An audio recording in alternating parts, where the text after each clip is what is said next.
Good afternoon, everyone. It is my great honor and pleasure to introduce Dr. Zheng Wang. She is an associate professor in applied physiology and kinesiology and a director of the Neurocognitive and Behavioral Development Laboratory in the University of Florida. Dr. Wang received her doctorate in motor control and kinesiology from the Pennsylvania State University in 2013.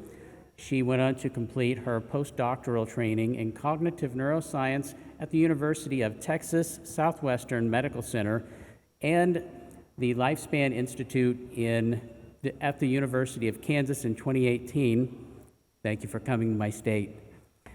Dr. Wang's lab strives to be a pioneer in understanding neuropsychological and neurobiological mechanisms underlying aging-associated concurring conditions in middle and old-aged autistic adults. Dr. Wang's research employs a range of systems and neuroscientific approaches, including structural and functional magnetic resonance imaging, or MRI, and EMG, plasma biomarkers, and kinetic, kinematic movement analysis to quantify behavioral, cognitive, and brain deviations in autistic adults with the goals of informing diagnosis, predicting risk of comorbid conditions, and monitoring progression. Dr. Wang has received extramural research funding from multiple federal and private entities, such as Novartis Pharmaceuticals Corporation. Dr. Wang's recent R01 studies focus on neuromotor, cognitive, and brain deviations in middle and old age autistic adults. Please welcome Dr. Wang. Thank you very much for having me. As introduced, my research focuses on aging-related co-occurring conditions in autism spectrum disorder. My talk today will briefly introduce the current research on aging in autism. These photos depict Mr. Donald Triplett, the first child documented in Dr. Leo Kanner's seminar paper at different stages of his life: boyhood, young adulthood, and later years. Mr. Triplett passed away in 2023 at the age of 90. As a child, he introduced the clinical concept of autism to the world. As an adult, he demonstrated that autism is a lifelong condition, highlighting the importance of long-term support and care for autistic individuals throughout their lives. Figure illustrates the concept of autism cliff, which highlight a critical service gap. While autistic infants and children often receive strong support from their families, clinical, educational, and community services, many autistic adults face significant reduced access to these essential support systems. The existence of the autism cliff, to the greatest extent, is due to our extremely limited understanding of the life course development and aging in autistic adults, particularly beyond middle adulthood. Currently, there are no national or state population-based estimate of adults living with ASD in the US, as existing surveillance systems are not funded to track this data. In Dr. Miner's 2020 paper, his research team applied data simulation and Bayesian statistical models to estimate ASD prevalence in adulthood, finding that approximately 5.5 million US adults aged 18 and older have ASD. This adopted figure from Dr. Miner's study highlights ASD prevalence by states, with Virginia, Massachusetts, Minnesota, and California showing higher rates than others. Although Florida has a relatively low ASD prevalence, its large population of middle-aged and older adults place Florida fourth in the nation for the total number of autistic adults. Research on middle-aged and older autistic adults has progressed at a slower pace in the beginning. The field remained largely unaware of the aging-related issues until nearly 3 decades after autism was first introduced to the DSM-3. In 2009, the question, "What does the future hold for adults with ASD?" was for the first time identified as the most urgent research priority in the IACC Strategic Plan for Autism Research. In 2010, the University of North Carolina at Chapel Hill established the Autism in Older Adults Working Group, led by Dr. Joe Piven and Peter Rabins, defined a research agenda for study aging in autistic individuals. A few years later, the International Society for Autism Research convened 2 consecutive study groups titled Older Adults with ASD, The Consequences of Aging, to further refine key research priorities in this area. Since then, studies on middle-aged and older autistic adults have gradually emerged, and more research teams are now making significant strides in this critical research direction. Now I'm going to provide you with a brief overview of the current aging research in autism.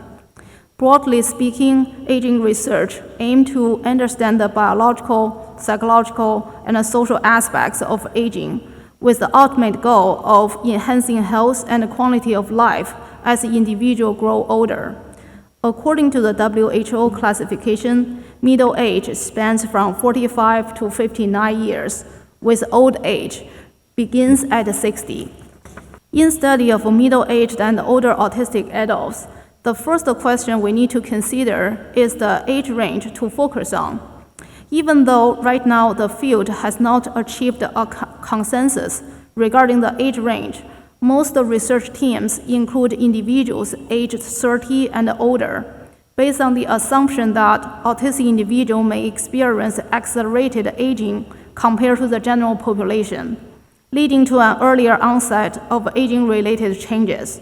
Specifically, subtle neurobiological differences may emerge early and progressively evolve before individuals reach to middle age. So this slide shows you the current theoretical framework for studies of aging in autism. Right now, we have 3 theoretical models: the safeguard, double jeopardy, and a parallel development theory. So in each figure, you can see 2 lines, the blue line and the orange line. The blue line represents a typical aging trajectory, and the orange line represents a conceptualized aging trajectory for autistic individual. Each figure also includes 2 colored areas, the white area and the light blue area. The white area represents typical aging, and the light blue area represents a pathological aging state. So when the line enters to the light blue area, it suggests some onset of pathological aging state. So the x-axis is middle age and onward, and the y-axis can be any outcome measurements, including cognitive measurements, brain biomarkers, plasma biomarkers. So the orange line across the board are different in 2 aspects: the baseline and the decline rate. The safeguard theory assumed that autistic individuals would start lower than the neurotypical controls, but they also have a shallower decline rate. And because of that, so according to the safeguard theory, autistic individuals are protected from developing pathological aging-associated conditions. As you can see, the orange line does not enter to the light blue area. The double jeopardy theory is the opposite. So aging and autism has these double jeopardy effects. It assumed that autistic individuals started lower than the neurotypical control, and then they would launch on an accelerated decline, where making autistic individuals enter this pathological aging state way earlier compared to the general population. The 2 figures at the bottom are parallel development theory. It consists of 2 models, Model A and Model B. So the overarching assumption is autistic individuals, they would decline at the same rate compared to the general population. As you can see that the decline rate is the same between the orange and the blue line. The difference between these 2 models is the onset. So model A basically assumed that autistic individuals would launch on a typical aging trajectory the same way as the general population. Model B assumed that autistic individuals would start at lower, and despite they have the similar decline rate because they started lower, they still would enter the pathological aging state earlier than the general population. How do autistic symptoms change in middle-aged and older autistic adults? So right now we have one longitudinal study conducted in 2023. So Dr. Malik and colleagues found that autistic adults without intellectual disability experienced improvement in social reciprocity, verbal communication, as well as repetitive behaviors. So here showed in the blue line. So the blue line represents autistic adults without ID. And when the lines goes down, it suggests improvement in the symptoms. And for autistic adults with ID, which is shown in the orange line, verbal communication and repetitive behaviors, this one, they also show the improvement, although compared with autistic adults without ID, autistic adults with ID, their improvement present a slower rate. For both groups, though, if you look at this figure, in terms of nonverbal communication, both groups, they did not show any improvement with advancing age. These figures show the overall health rating, the figure on the left, and psychotropic in the middle, and non-psychotropic psychotropic medication use on the right in autistic adults. So overall health rating, non-psychotropic medication use, and psychotropic medication use. So you can see that the overall health rating gradually goes down in autistic individual, accompanied by increased medication use, particularly for autistic adults with ID, shown in the orange line. Do middle-aged and older autistic adults present a higher risk for developing neurodegenerative conditions, such as Parkinson's disease or Parkinsonism? So right now, the field only has epidemiological data, and according to the epidemiological data, as well as a self and a caregiver reports, autistic adults do exhibit a higher prevalence of PD and PD-related neurodegeneration than the general population. And autistic adults complain of more neuromotor-related symptoms when they step into middle adulthood. Are middle-aged and older autistic adults at a higher risk for developing Alzheimer's disease and related dementias? Again, current literature, we only have epidemiological data. It suggests that autistic individuals are 4 times more likely to be diagnosed with cognitive disorders or dementia compared to the general population. However, the field currently lacks critical knowledge regarding the specific type of cognitive decline or dementia in autistic individuals, their onset, progression, and prognosis. We also currently do not have standardized diagnostic tools and protocols to diagnose dementia for autistic adults. And of course, we don't have any precision treatment options available for autistic adults. A recent systematic literature review and meta-analysis from my lab found that aging in autistic adults is associated with declines in executive function and working memory. And these behavior and cognitive changes are linked to atypical white matter microstructure in the frontal and prefrontal area in the brain. So in the end, I want to thank you for the funding agencies that fund my research. And nothing is about us without us. If you are interested, or if you know someone who are interested in participating in autism research, please contact our lab. We accommodate flight, hotel, gasoline, per diem, and also in addition to research participation compensation. Thank you very much.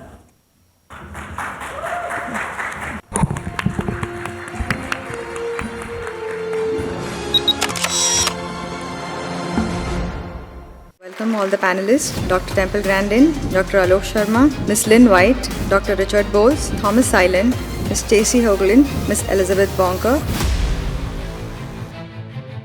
I've been to all the tech companies, Microsoft, been there, Google, a lot of the other, Apple, and there's all kinds of autistic people there. 35% of autistics cannot use speech for communication. I learned to type at age 5. I stopped talking for 6 months, but I was also absorbing information like a sponge. I'm a geneticist, so that's what I focus on. It can teach you what things that can help to mitigate the problem. One of the things right now that's a big push right now is how hyperbaric medicine can affect autism, or positively, right? And hyperbaric oxygen therapy is one of the best anti-inflammatories. We are treating younger children at about 3 with stem cell therapy. Within 6 months, they are going off the spectrum. Every person that I ever met with autism, they all want to be a valuable member of society, to have a quality of life that every human wants to have. This is going to be a very unique panel discussion. I mean, we've got such distinguished people here coming from different backgrounds, different specialities, different age groups, different everything. This is an open discussion. It's open questions for all of you. But I'd like to kickstart the discussion by asking Temple, the autism that was there in your age group, or that Bill Gates describes, and the autism that you see now, could you share with us, what do you think, what is the difference? Well, I had definite speech delay, absolutely definite. Some of the things that have been discussed that might be possible causes didn't exist.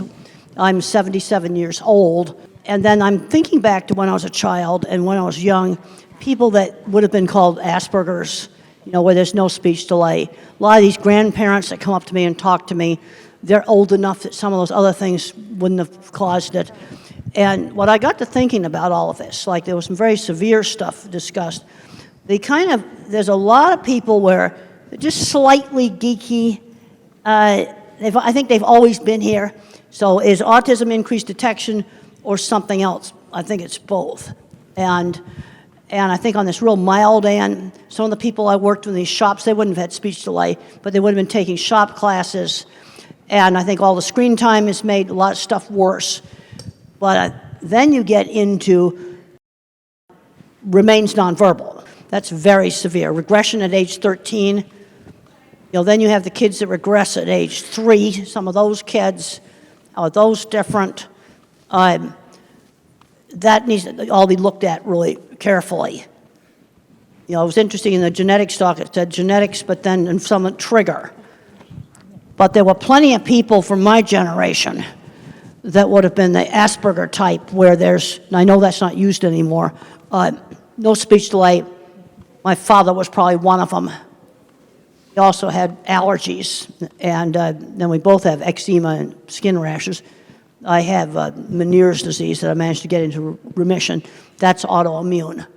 I think we need to separate out the, might say, the Asperger type from much more severe, where there's a lot of other things wrong with them. And now I do know in my generation there's always been kids that were just labeled mentally retarded. Yeah, now those have always been around too. But I think we need to be looking into all of these things. And I'm recommending let's limit the screen time. I was very happy to see a little 3-year-old glued to the window of the plane last night. We were coming in when it was dark and all the lights were on.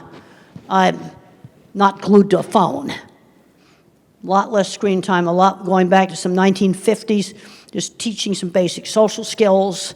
And then the ones that are slightly geeky are gonna do a lot better. Because these grandparents I talked to all had jobs, decent jobs.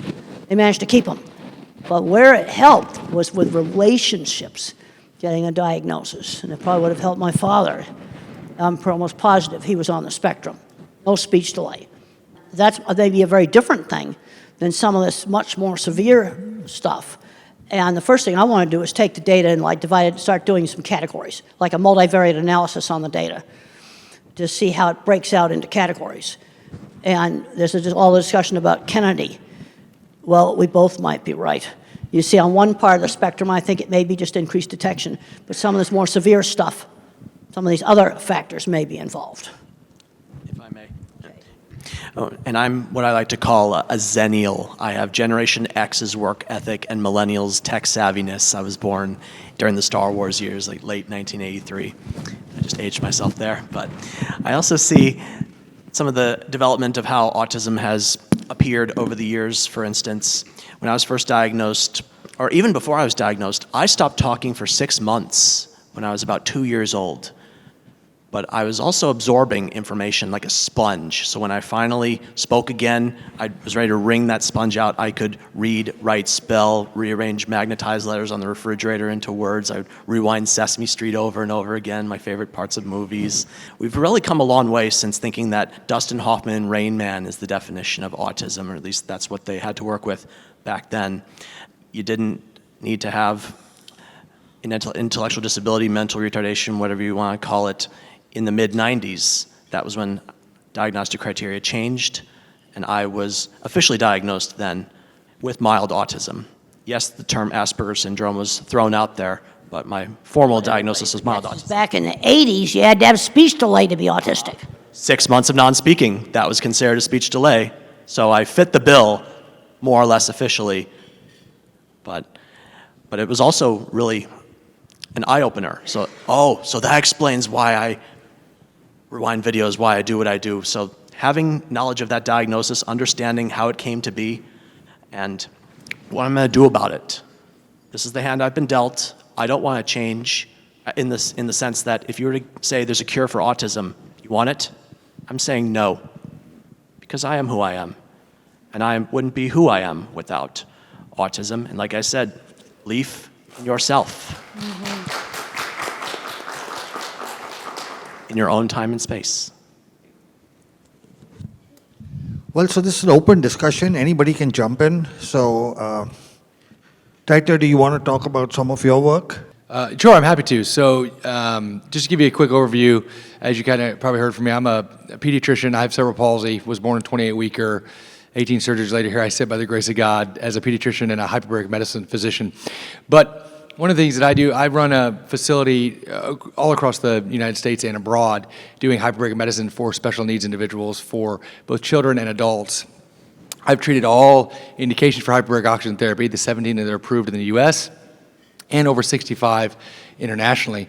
One of the things right now that's a big push right now is how hyperbaric medicine can affect autism, or positively, right? And hyperbaric oxygen therapy is one of the best anti-inflammatories out there available, better than prednisones, better than anything else like that. The big key, before I go into a little bit more, I'll take 2 minutes, it's important to note that correct type of hyperbaric chamber is necessary, right? As the president of the American College of Hyperbaric Medicine and a key opinion leader in that space, it's making sure that we don't have a lot of these soft shells and the misunderstanding of how to use hyperbaric medicine safely and effectively. But the bottom line is it does work, because you're mobilizing stem cells through nitric oxide pathways, and you're able to see when you use hyperbaric oxygen therapy, it addresses... Are you saying the soft shells don't work?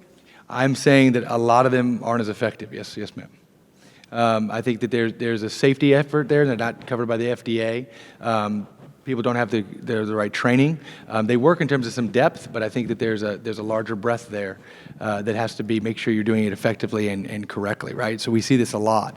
But you'll see a lot of anti-inflammatory processes and stem cell mobilization, where you have actually an 8 to 12 times increase of your stem cells, and that's why these kids are improving. And when you combine them with some of Dr. Alok and other stem cell programs, you can see dramatic improvements. And so we're seeing the same kind of testimonies that you are showing in your presentation, Dr. Loke. New speech, ability to pick up new language. It's incredible results. Is your work published? Do you have scientific papers showing the results? There's well over 250 published papers, both in India and across the United States. There's actually, apart from that, there are over, just in autism, there's over 200 published papers in terms of showing the anti-inflammatory effects and how hyperbaric medicine can mitigate and improve autism and its effects. Richard, would you like to jump in? Genetics versus environment. It's not versus, it's always both. The genetics is who is at risk. I mean, let's face it, no one has perfect genetics, and no one has a perfect environment. But some children are being affected and other children are not, even though they're in the same, very similar environment. The difference is genetic risk. But even if you have the genetic risk, does not necessarily mean that you're going to get it. You have to have a permissive environment as well. So it's 1 plus 1. You have to have both of them. I think that a lot of people are focusing on environment, And that's great, because that's something you can do something about, but not that many people focus on the genetics. I'm a geneticist, so that's what I focus on, not that it's more important, but I think it's equally important. Knowing the genetic risk can teach you what things to avoid better. It can teach you what things that can help to mitigate the problem. Knowing the environmental risk can do the same thing. So I think they're equally important. Do you have any input? So much this entire week, right? We've heard so much about the new numbers and who's affected and who's not. And while, we definitely know that we have a greater number because physicians are better at diagnosing it, but they're getting better at diagnosing it because there's no more autism. So they're having more experience with it. I've been an educational advocate for 25 years. I have a son who's 30, who was really part of that initial bubble, if you will, where we saw significant growth. And I can certainly tell you, I work as an advocate in the 6th largest school district in this country. And the numbers of students who are in special education programs, not the kids we would have missed before, have grown so exponentially that the systems have not kept up with the numbers. And the children who are really getting what they need, whether it is through medical intervention, educational intervention, looking at housing and opportunities for employment, they're generally the kids whose parents remain the most active, because there are ways out there to be able to access the supports, but there's no silver platter. So it's really good that you guys are here, because you're getting a bit of the silver platter here, but you really have to learn more as much as you can, because the services, even if somebody comes up with some like where it's from, if you will, we're still going to need to advocate for treatment, for housing, for job opportunities, for better education. So the needs to advocate is not going to decrease. If anything, it could actually increase. So I just encourage you all to do that. So I think the numbers are not just like, it's not just genetics, it's not just environmental, it's not just this type of autism versus that type of autism. I think that every person that I ever met with autism, and it doesn't really matter if they were a speaker or non-speaker, they all want to be a valuable member of society, have a job if that's what they choose, or to volunteer, but to have a quality of life that every human wants to have. Lynn, do you want to? I agree with everything you said, and I think one of the things that we have to do is, if we do start getting to the bottom of some of this, so to speak, is we cannot forget those who really still need us. There are way too many out there that are not getting what they need, and what I'm the most concerned about is, if they come up tomorrow and say, these are the 3 things, so we're going to turn the numbers back around, our children are here. These children are here. We have parents here who have come up to us and said, my child is 4 years old, help. Okay? We can't forget them. They're here. And I think everything she said is right. I don't work in the school system, she does, but I will tell you what I do know from on the homeschooling side, because I've been a long-term homeschooling activist, is there are a lot of parents who homeschool their children because they're frantic. It's not because they're, oh, I'm going to be a homeschool parent. It's, I don't know what else to do. And until we accept that we have to do more, I'm all about finding the solutions, but that's above my pay grade. I'm just trying to help the people that need the help. And in that vein, I failed finishing an Ironman twice before I succeeded the 3rd time. And for those of you that don't know what an Ironman is, it's 2.4 miles of swimming, 112 miles of biking, and 26.2 miles of running, all in under 17 hours. And I thought I could do it in Texas, but humidity, heat, headwinds, hills, they took me down like Superman to kryptonite. I attempted it again in Des Moines, Iowa, got the same or similar conditions. Also, I didn't have the right equipment. I realized I really had to invest not just in money like a new watch and better bike, but also putting in the time. And I too do not use functioning labels. I feel when you call someone low functioning, you discount or dismiss their strengths and capabilities. When you call someone high functioning, you discount or dismiss their needs or struggles. So in my book, functioning labels, whether you put them on yourself or you put them on others, that's the F word. Don't use it. Temple, I'm asking you. Yeah. Okay. Hypothetically, let's say RKF Jr. approached you to give advice on what the government needs to do, one, to maybe reduce the incidence of autism, and second, how to manage. What advice would you give the government? Well, I think we're going to have to go all local because basically we're running out of money. Okay. I've just looked at I went to several sources. I checked out our national budget. Over half of it supports seniors right now. Okay. Over half of our national budget. Research money in my field and labs have been closing in a 50-year trend line. Okay. And we're going to have to start doing a lot more local stuff. We need to tap into these retirees with the early intervention that we're not getting. We're 2-year wait lists, totally terrible. And I was happy to find some people I talked to at lunch where they're doing some of this for retirees. Some of these people are 20 years younger than me, and they need to be working with these 3-year-olds. That's what we're going to need to do. Tap into retirees to teach an art class, teach a music class, teach a whole lot of different things. You know, I read an article the other day that cruises in golf are not all what they're cracked up to be. That was in one of the papers. We're going to have to get into the local sources. Also, over the years, I've changed my terminology. I have old publications that say high and low functioning. I can't change that. Okay. But my new publications, I'll call them nonverbal or non-speaking. Remain nonverbal, don't speak. Got rid of high and low functioning. Some of the older stuff, some of the activists got after me. Now, sometimes I think they can go overboard on all this jargon and things like this. Exactly, yeah. Because I just like to figure out really practical things. Okay, like the really nice lady right here was telling me, I like to give you an example of the kind of problem solving that I like to do. And when she was alone, she feels really scared because she's helpless. And I said, well, let's find a way for you to call somebody on a phone.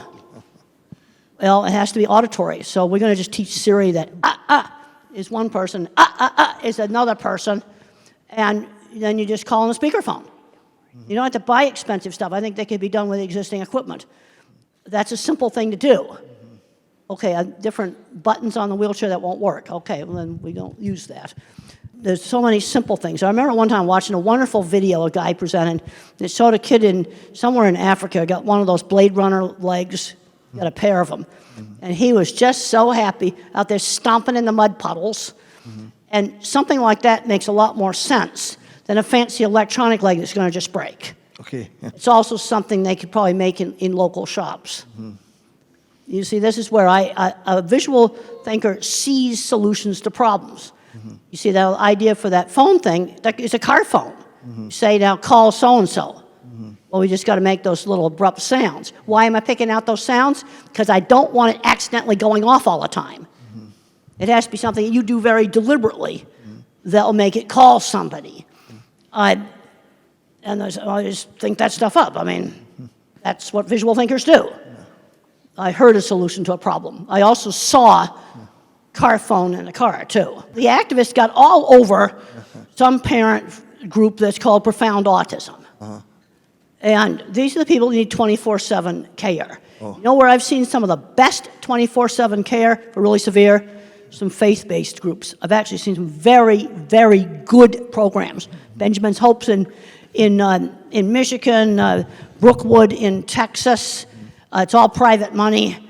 So some of the best programming I've seen for, I don't know what you want to call them, but these are the people that need 24/7 care.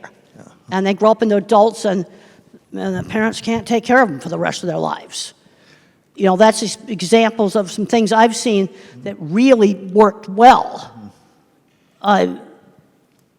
We need more of that kind of stuff. So we'll touch on an important but sensitive topic.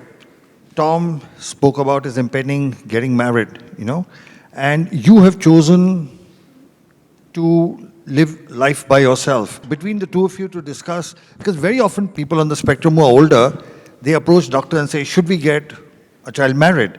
What would be your advice? Oh, there's been some very successful marriages. And the wife runs the business. No, seriously. There's been some very successful marriages.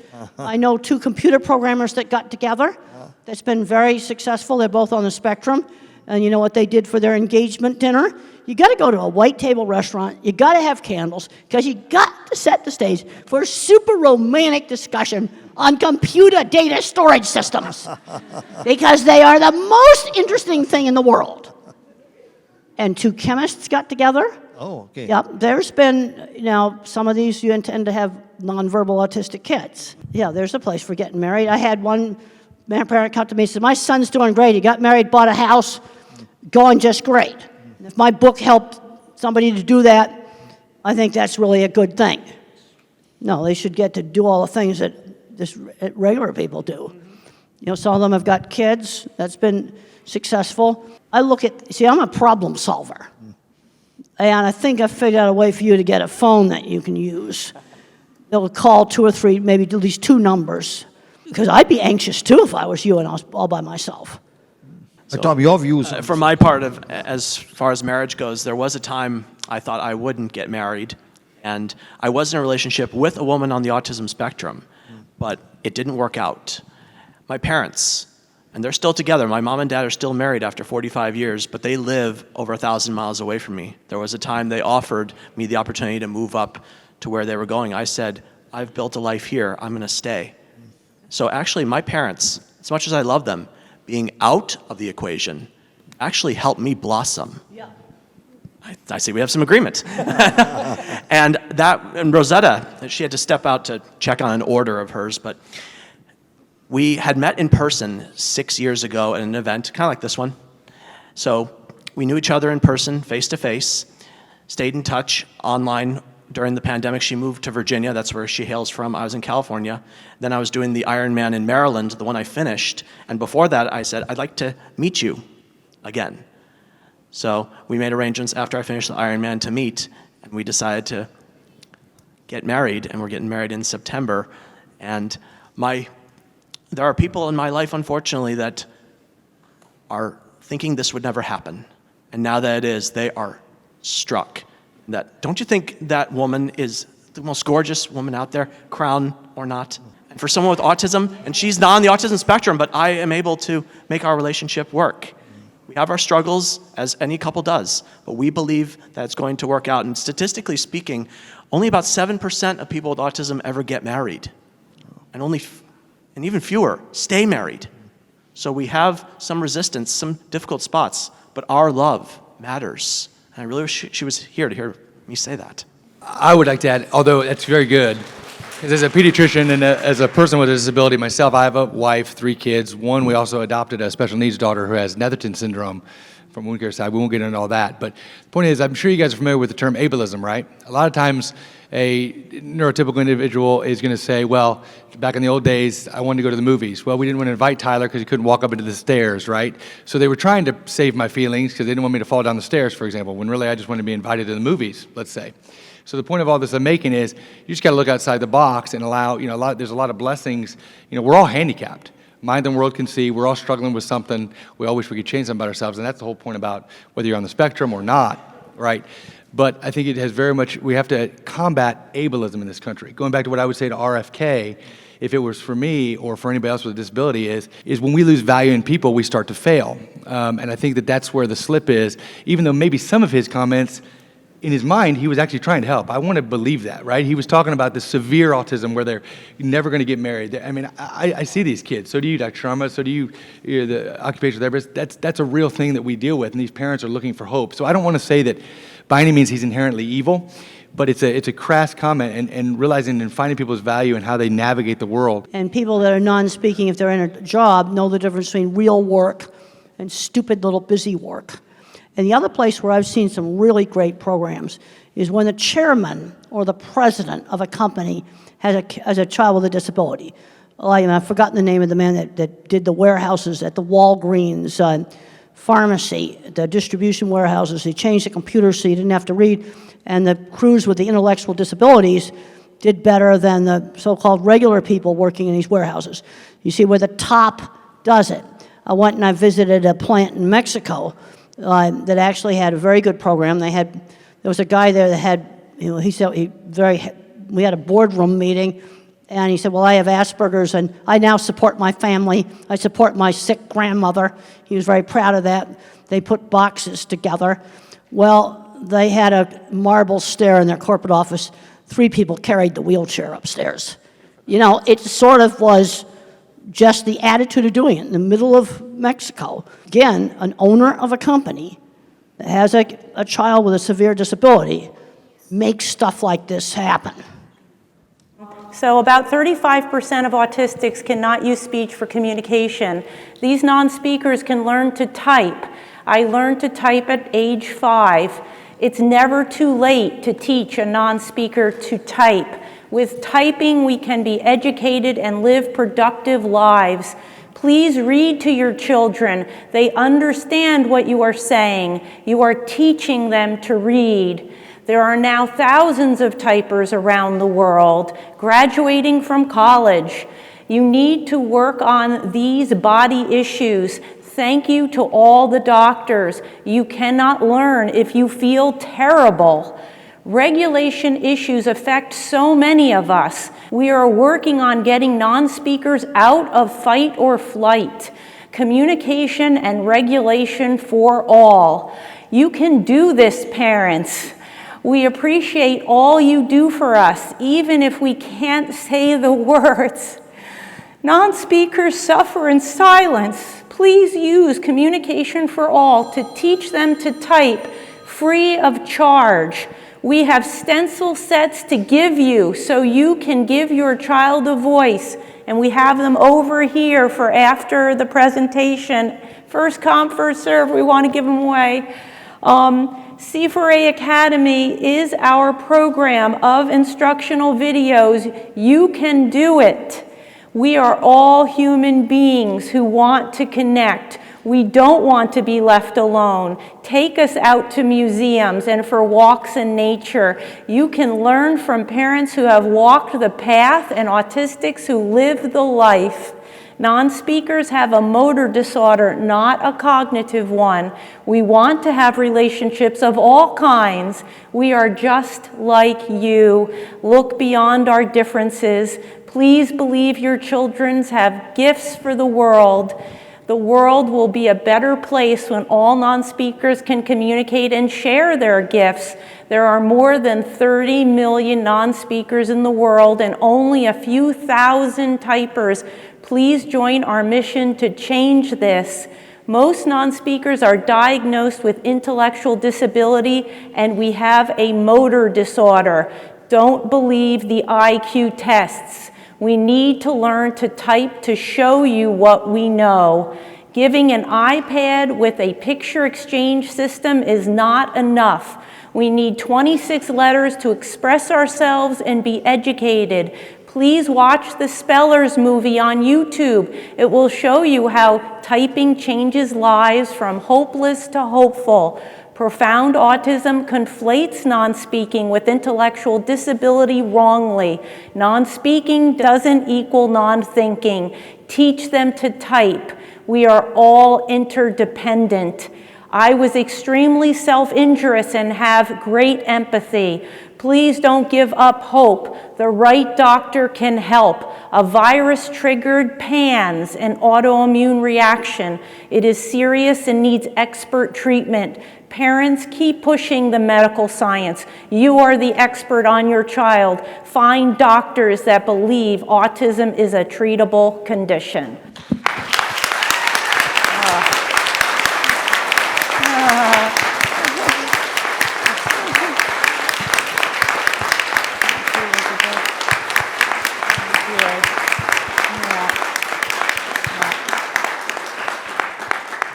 This question is for Dr. Boltz. This is about the supplements that you had shared earlier. Is there a protocol to wean off the clients or patients who are using them, or is it more like a lifelong usage of these items? I think that depends on why the supplements are started in the first place. If they're started because you want to improve your concentration and focus a bit, and then you do it on your own or go to an environment in which that's not necessary, then you can decrease it.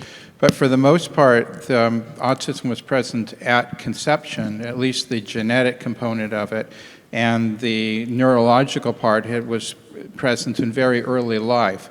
And most people continue these supplements for a long time. I do want to mention one thing that from earlier is that when we're talking about autism, we're talking about an extremely wide spectrum.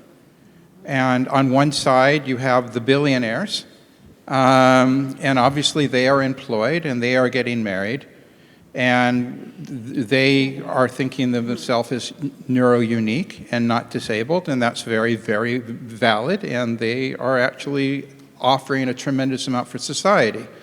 And on the other end of the spectrum, as a pediatrician, I see people that have very severe intellectual disability, who have abilities of a 3-year-old when they're intellectually while they're an adult. Maybe they can't even walk very well, maybe they have seizures, maybe they have serious problems as well. And those are also with autism. And those people are not going to get married and are not going to be employed. And then there's everything in between. There's a tremendous spectrum. And so it's really hard to talk about everything on the same spectrum with the same answer. I can't stress enough how much people underestimate the autism population. Yep. We are overlooked, we are undervalued, and unfortunately we believe what we are told, sometimes too much. When we're told we can't do something, we internalize it, we believe it, and we stick with that. It took a lot of me to get out of my own way and realize I don't have to listen to the haters. I'm going to do more with my life, and look where I'm going. Well, one of the things the projects that were shown in the HBO movie I did in the 70s, and I wanted to prove I wasn't stupid. That was a huge motivation for me, as a lot of people, since I couldn't do higher math, thought I was absolutely stupid and I wouldn't be able to do anything. And then I discovered these other people out there that owned machine shops, couldn't do higher math either, and were on the autism spectrum, and they had really good businesses and 20 patents. That made my day when I discovered them. How would you respond to people with autism or their family members who participate in self-isolation because of the maybe fear of judgment of going into the community, and what you would say maybe to inspire them to go into the community more and participate in the community more? Well, Mother always had me out in the community, and she had a very good sense of how she could stretch me and the things that I'd be capable of doing. Like, for example, when we went to my grandmother's house for Sunday dinner, for my exercise, I was allowed to play Beat the Elevator, and I could run up 5 flights of stairs before the elevator got there, and that would kind of run the energy out of me. Another thing they did is I only had to sit at the family table for 20 minutes. Then I could ask to be excused, but if dessert wasn't served, I didn't get any. So if I wanted dessert, I had to stay. You see, she always put some choice in there, but she had a very good sense of how much to stretch me, and she realized that big, noisy crowds were sometimes a problem, but I'm concerned that some moms just totally overprotect. They can't let go to let their kid do the most innocent things, like while you're pumping gas in the car, have the kid run in and buy some milk at the store. And I had one mom says, I don't have the guts to do that. You see, this is where the moms just can't let go at all, and they're doing everything for the child, and the kid's not learning anything. And I have a book called The Loving Push, and that was aimed at, getting these moms to get them out gradually doing things. You see, I've seen huge problems with everything being done for them, and they're not learning any skills. And we had a rule that it had to be on the list. So as soon as I knew how to write, I'd put things on the list, and I would help with grocery shopping. I'd go and get things on the list, put them in the basket. I was learning that at a very young age. Yes, and you do Walmart, for example, that's one of our big stores, when it's not so busy.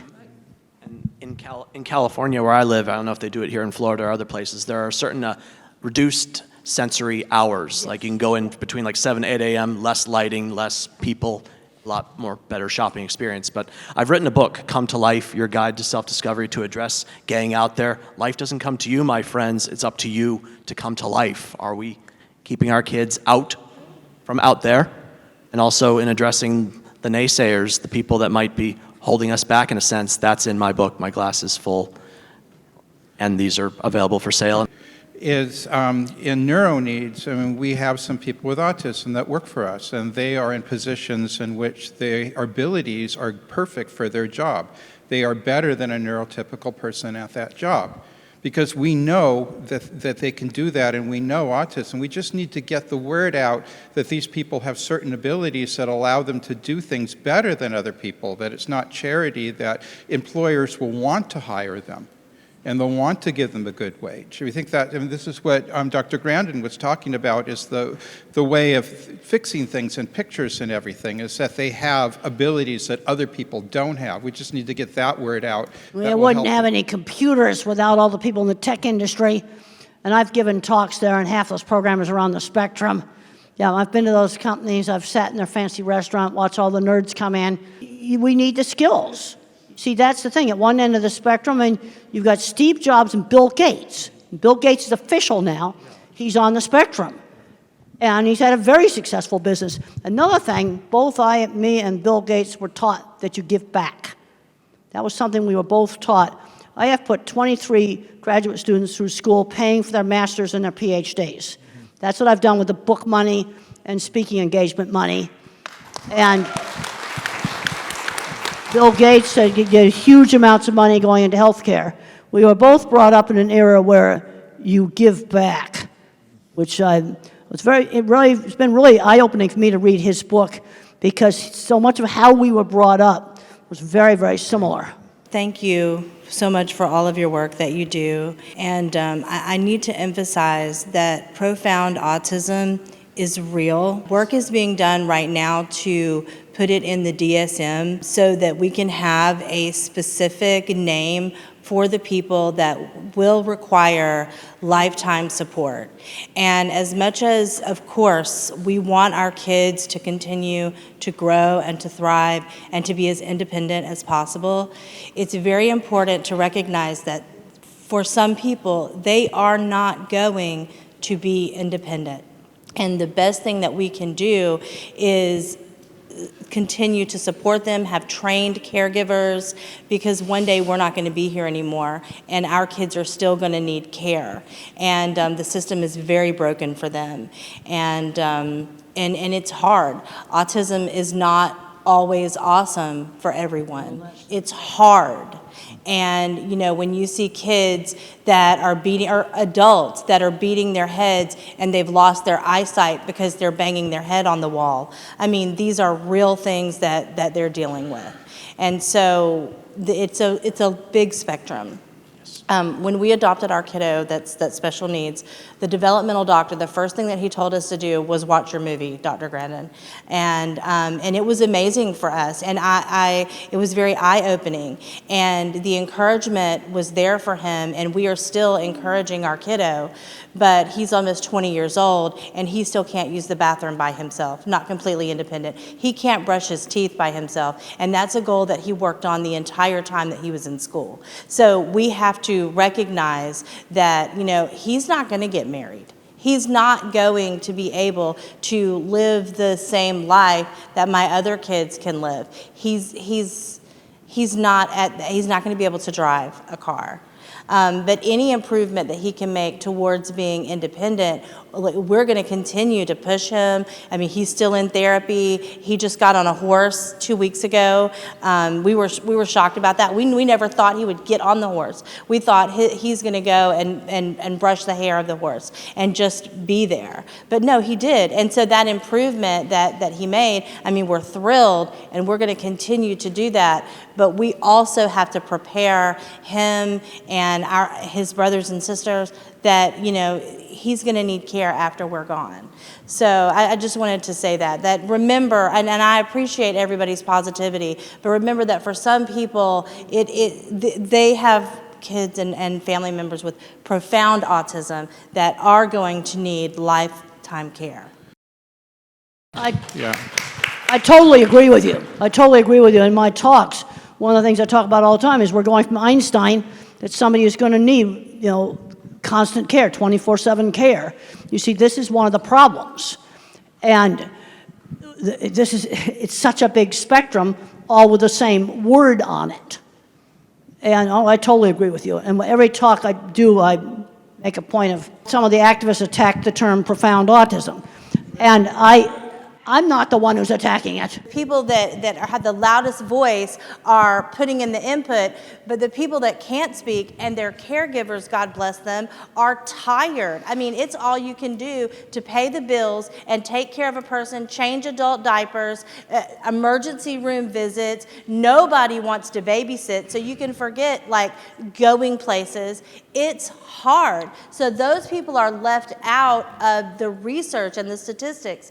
And so it's important for us as the autism community as a whole to remember that 27%. Okay, now I'm very interested in the 27%. That's profound autistics. Okay, where that figure came from. Just from my experience, I'm pretty sure that's correct. I was just at the Profound Autism Summit last week in Boston, and that was the figures that they gave, and I trust But that. I've seen parents just completely stressed out. I remember one respite program they had in Texas, and the family was so stressed out, they just put the music on in their air-conditioned car and just laid there for 4 hours.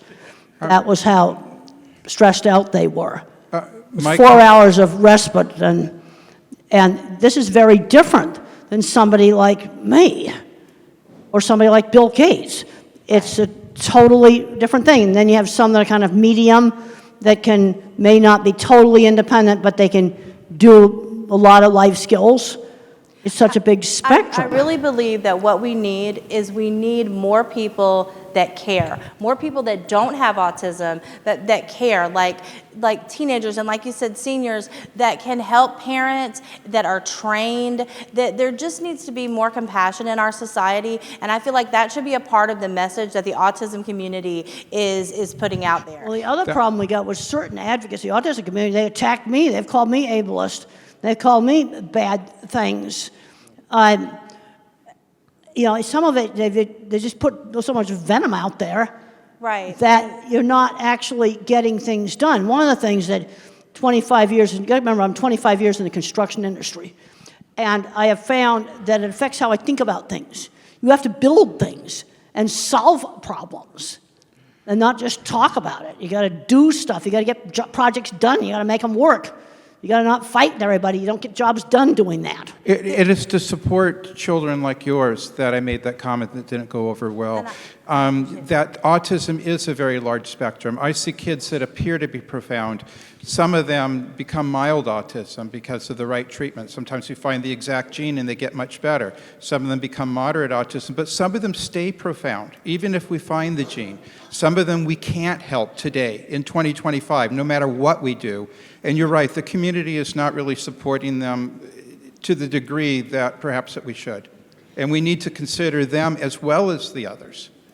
I need to just add something. You said there's no research on profound autism. Very little, like 6%. They're like But people with no, profound just to autism. let you know that we are actually doing intense research through brain scans. So we are doing PET CT scans, and we are noticing that those children and adults with profound autism have a very different type of hypometabolism in the brain. So we are able to, through brain scans, separate the mild from the moderate from the severe. And we are also able to, we can also see which parts of the brain are working more and what special skill sets they could possibly have.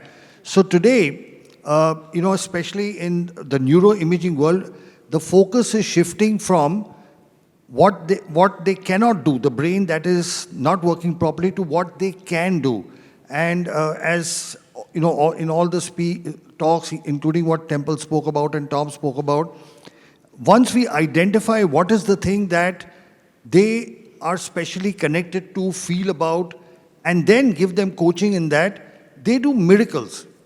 Now the treatments that we have, the treatment that Titler said, hyperbaric oxygen, our own treatment with stem cell therapy, we are able to help the people with profound autism as well, because the stem cells go and repair that part of the brain which is damaged. And we are seeing non-verbal, there's no question about the improvement. A child who's non-verbal for 8-9 years starts talking, Now there is no question about whether it worked or not, because you're non-verbal, and surprisingly, among the first things that the children say, they tell their mothers, "I love you, mommy." We've got dozens of kids where among the first things that comes out is, expression of love. It was just bottled up inside, and it actually gets expressed. Yes, there is work being done. Those distinctions are happening. And it is likely that in the future, the combination of stem cells with hyperbaric oxygen and rehab will possibly help the children. I want to make a quick comment to you. Go ahead. One thing you didn't say in what you just talked about with profound autism, you voluntarily took that on, which is amazing. Not a lot of people would do what you did. Thank you for your contribution. So that's Rosetta. a lot. You're on, Rosetta. We are here because we're together, right? Because we love one another. We're talking about autism. These great people on this panel have different views, different point of views. Remember, we look at life different ways. Each person brings something great to the table. So let's respect every person on the panel, and everyone here is being respected. The thing I would like to point out is that I remember going to Tanzania, and Tom and I was talking with a lady there. She said the moment her son was born, her and her husband was told he would never be married. She would never have grandkids. Now, from my experiences being a nurse, I'm not a nurse now, I'm a motivational speaker, but I was a nurse. So I know what it's like to change diapers. I know what it's like to take care of someone. But I also know patients that are underestimated. So it's very important, no matter what you're told about your child or your loved one, never set the bar so low that you keep it there, that you miss something great about your loved ones. I love you all. Thank you for your time. So 2 days ago, we went to our neurologist, and we were trying to understand, is there a way of defining physically in the brain autism? And she said no. She provided certain suggestions, and we felt so bad that we didn't tell her that 2 weeks before we have had stem cell treatment in India. So there's such a bad perception in the US, unfortunately. And one of the things that she said is there's no research. In our minds, like, Dr. Sharma has all the research in the world. Specifically, she pointed out to Duke University. Duke University is the one that has done the most studies in the US, but they only do stem cell treatments for kids with cancer. So my suggestion and pledge, Dr. Sharma, how can we let the world about your research? And I know you have it. You are open to give it to anyone who wants that. What can we do, us here, to help the world know about the success of your treatment? Whether it's leaders, politicians, regulators, they finally listen to people. You're the real voice. You are what is real. You know, all of us, some of us, have professions, some of us have a conflict of interest, some of us have particular preferences or beliefs, but parents have one and only one thing in their mind, the well-being of their children. Is there anything else that you can even think of? Nothing. So your voice is the voice that will be heard. And when you speak it loud enough and repeat it enough, there will be a change. Change comes about when people like you speak out. Because, we believe our own clinical experience is showing us that when we are treating younger children at about 3 with stem cell therapy, within 6 months they are going off the spectrum. The older the child, the longer it takes. And it is my hope and dream that one day this becomes a standard of care. The moment it is diagnosed, especially kids who are profound, will need it. There are children who will not need it. There are a whole lot of children who are mild, who adapt and who get along with life very well. But not everyone.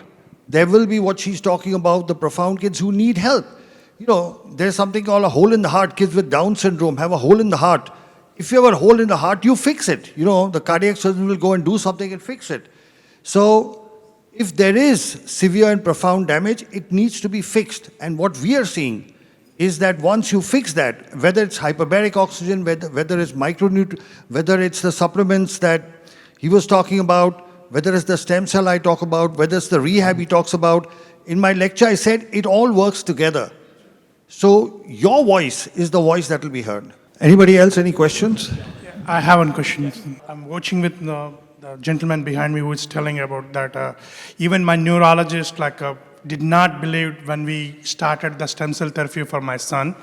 But after 3 or 4 visits to India to the neurogen, the changes she saw in the kid, it's unbelievable. My son is the same patient for last 6 to 7 years with the same neurologist, with the therapies and everything. The development, what she saw after stem cell therapy is totally different. We could able to make understand the neurologist, but the school system did not understanding us actually. Some of my friends, when they go to this kind of a different kind of a therapy out of the book, which is not profound in very popular in USA, they're not even going to tell in their schools actually. They're telling that we're going to vacation for 5 days, 6 days. We did the same thing. We went to the school. I said, like, my kid got help. If somebody needs help, you call my number. I'll tell them the same thing. I told every parent who called me, and I given the number, I told him that what are the benefits which my kid got. I feel if we don't keep the awareness of these things, of different methods, it is impossible to help the whole community. The community needs help. We have to be together to help the system. Because if the system doesn't help, we have to come up from our own side from here and help the system. My son can see a video now, Yeah. head, shoulders, knees, and toes, and by God, he's following the video for the first time in his life, touching his head, his shoulders, his knees, and toes. He can say 3 weeks out of a stem cell. He can say 1, 2, 3, 4, 5, 6, 7, 9, 10, even though he has apraxia, and sometimes he closes his mouth to talk. A, B, C, D, E, F, G, and we practice that every day.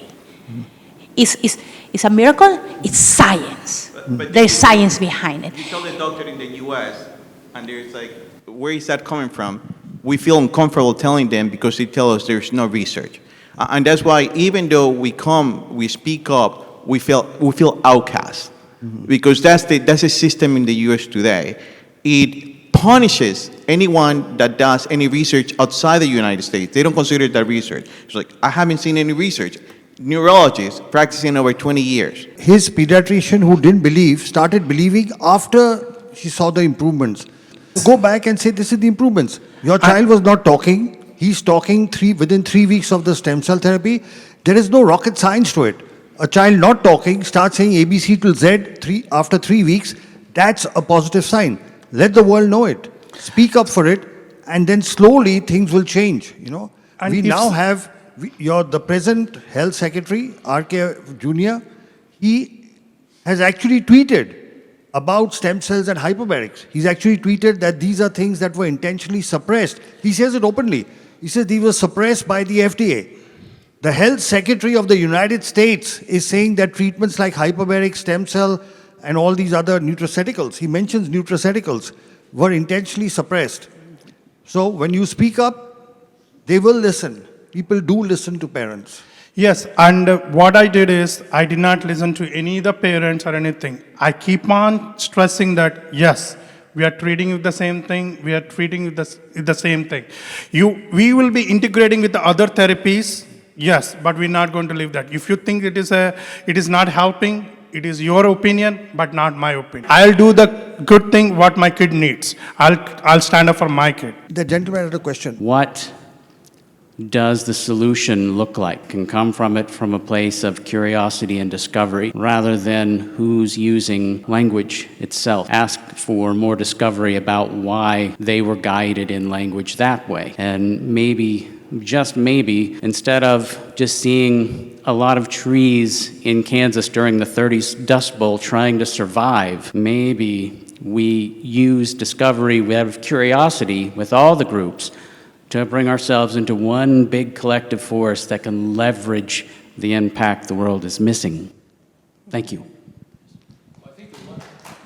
I think the one big thing, and I'm going to get this lady too, is I'm in Melbourne, for example. The grassroots you hear about, it's finding somewhere locally that believes, and that's where it starts with tremendous experience. And Dr. Sharma and I have worked together in hyperbarics for years now, right? And I go to India consistently. So you got to find the forward-thinking physicians that collaborate, that are thought thinkers and innovators. But for those of you guys who are out there, for me, Brevard Regional Hyperbaric Center, if you guys are around here locally an hour away, come see me.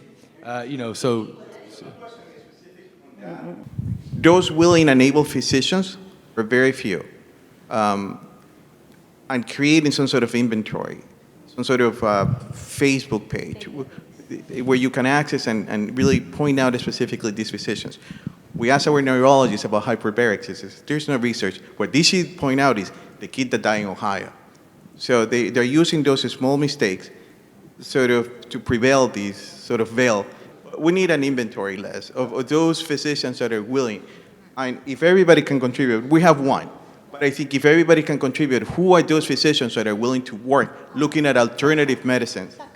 TACA has a list. If you go into the Facebook group of TACA, and then you have to submit your child, because they only accept people that has kids in the spectrum, right? And they do have a file that is always updated with doctors in the United States that are like pandas, and you can find Rossignol and Dr. Fry's names there. Any other questions? Yeah, thank you very much. My name is Masi. I'm from Kenya. I'm a mother of triplet boys with autism. We have to believe that autism is treatable. So we are coming from a background noise that autism cannot be treated. So you get this diagnosis and you are in limbo, you struggle, and then somehow you find the light. So I found some light. We've been doing stem cells since my sons were 5.5. I mean, it has been a game changer. I have come from a state of constant clinical depression to just smiling. I mean, you also, my son, Ricky, even asked Dr. Temple a question, and I mean, that is, I never even knew he's at that space. So what am I saying? What I'm saying, especially to the parents, we have been fortunate to have all these professionals give us very fantastic talks and solutions, but as parents, what is our duty? I feel that our duty is to a call for action. Dr. Sharma said that everybody is speaking in their own space because you cannot be a jack of all trade. You see, that's why we have Dr. Richard is working on genetics and metabolism. We have the OT is working on sensory. We have Dr. Sharma working on stem cell, and so many others. So what I have done as a research, my background, I'm a research scientist, and it has really helped me because in research, we follow protocol to the dot. If you want your experiment to work, you have to follow from A to Z. That's exactly what I've done. I've taken Dr. Sharma's protocol, followed it A to C. I've taken Dr. Temple's protocol, lived experience. She stresses so much about independence and career. And I can tell you the last 2 years, her words have really shaped the way we are doing intervention for my sons. Right now, my 3 sons can all wash themselves, clean their butts, feed themselves, go to sleep, shower, they can mop the house, they can wash their clothes, brush, and now we are doing now outside independence. That's why you see like Ricky is roving all around from hall 1, A, B, C, and asking questions, even I'm not there. Right now, I don't know where he is. He told me, Mom, I want to go and swim. I said, okay. I didn't even know there is a gym in this facility, but last night, Olivia, what did he say? Mom, I'm going to the gym. I asked him, did you carry gym clothes? He said, yes, and he went. So what I'm saying is that let us take what is ours. Their work is research. Let us implement. Let us take everything, not just one thing. It's all about, they have said it's research, and many parents ask me, Mercy, will stem cell work for my children? I'm like, yeah, because it's research. It doesn't know Lenny, it doesn't know your son, it has no face. It's research. Just follow the protocol. You know that stem cell cannot work on its own. Work on the diet, metabolism, work on multidisciplinary neurorehabilitation, and definitely be patient. For us, it's been a journey of 8 years. Those who were in Sylvie's talk yesterday morning, they saw my son riding a bicycle, participating in a charity event to raise funds for a school of special needs, And he was actually riding in a crowded highway. I mean, I saw that and I'm still smitten. I'm still overwhelmed. So please, parents, let's take our mat and walk. Thank you. I wanted to ask Elizabeth what we can do to help you and your mission and the legislation, to have legislation passed in the government. We need to fight to enforce the Americans with Disabilities Act in schools, which is something that she is desperately trying to do for families across the country who, even after they learn how to type, are being denied that accommodation in their schools. So again, there's so many things to do. Thank you for the question. That's only one of many things. But you can go to our website, communication, 4all.org, and we have a take action section. And it'll tell you about what Elizabeth is doing to try to help all those who suffer in silence. Thank you, Elizabeth. Thank you. So we'd like to wind up now. We'll ask each panel member to give a concluding remark. Lynn? I just think that conversations like this are what are needed. We all look at it differently, and that's what makes it right. Because if we all agree with each other all the time, the world would be a very boring place. Mm-hmm. And we each have our different needs that don't make anybody less or anybody more. We just all need to work together. And I want to say this. Meeting Elizabeth was my highlight.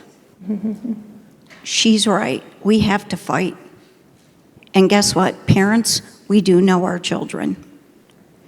And when we fight for our children, sometimes we take on a role we didn't want to take on, but at the end of the day, we can inspire other parents to fight for their children. Because I've had people say to me, I don't have your personality. I'm not willing to just take somebody on. And I say, you don't have to have my personality. You just need to believe in your child. Thank you, please. Welcome to Yeah, well, I mean, I think Elizabeth kind of says it all up there. But just to go to what you guys were saying, just real quick for a minute, when my son was little, we got very quickly, as soon as he got diagnosed, we got into looking at bio treatments. And we did the gluten and casein-free diet. And when I took him back, because I don't know, I guess I had this thought in my head, because they keep wanting you to come back, like they're going to say something different. And so I took him back like the next year to that same neurologist. And he's like, wow, what are you doing? He looks pretty good. Like, what's happening? And I was like, well, I have him on this diet. And he's making all this tremendous progress. The doctor said to me, the neurologist, it was a neurologist, a pediatric neurologist, he said, shooting darts in the dark. And I said, hand me the dart.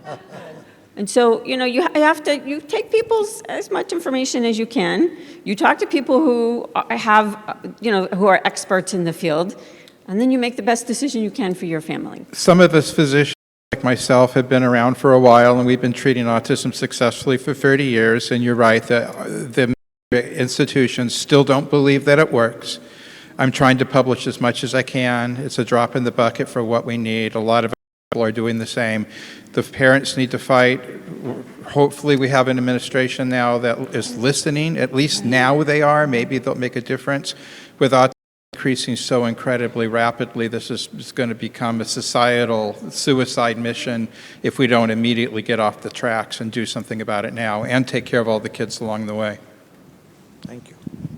No one tells your story better than you do. And too many of us are struggling to tell it.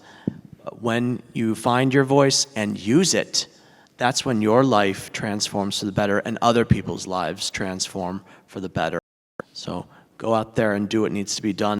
Some of us have more work to do than others. We have come a long way, but we have a very long way to go. And I'm not much of a gardener, but I think every one of us is like a flower, and we might bloom later in life. Certain circumstances promote or stop our growth.